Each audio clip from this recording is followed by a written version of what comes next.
दोस्तों देखिए क्या कहे पवन जी अपने खेसारी लाल जी के लिए। पवन भैया और खेसारी भैया की जोड़ी सुपर हिट। दोस्तों ये भोजपुरी की बहुत सबसे बड़ा खबर है जो कि पावर स्टार पवन सिंह के जन्मदिन में पहुंचे ट्रेंडिंग स्टार कहे जाने वाले खेसारी लाल यादव। तो देख सकते हैं दोनों में किस तरह से प्यार उमड़ रही है और देखिए दोस्तों किस तरह से गले पवन सिंह लगा रहे हैं। तो ये समझ में आता है कि भोजपुरी के लिए कितनी बड़ी बात है और लगता है कुछ जरूर होने वाला है भोजपुरी में।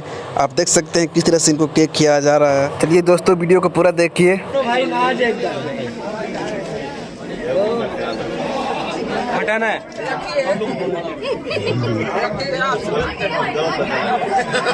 हमारी बहुत बातें हुई अभी, अगर तुम भी मिल जाते ना उन बातों में तो जिंदगी का मजा आ जाता।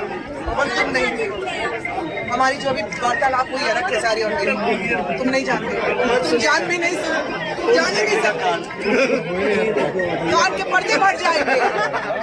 अगर तुमने हमारे दिल की बातें सुन ली ना, हमारे दिल में क्या चल रहा था,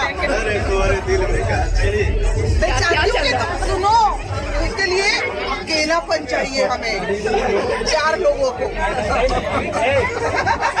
तो दोस्तों वीडियो कैसा लगा आप लोग को ये जरूर बताइए और साथ में हमारे चैनल को सब्सक्राइब कर दीजिए और कमेंट में जरूर दीजिए happy birthday power star, happy birthday Pawan Singh जी।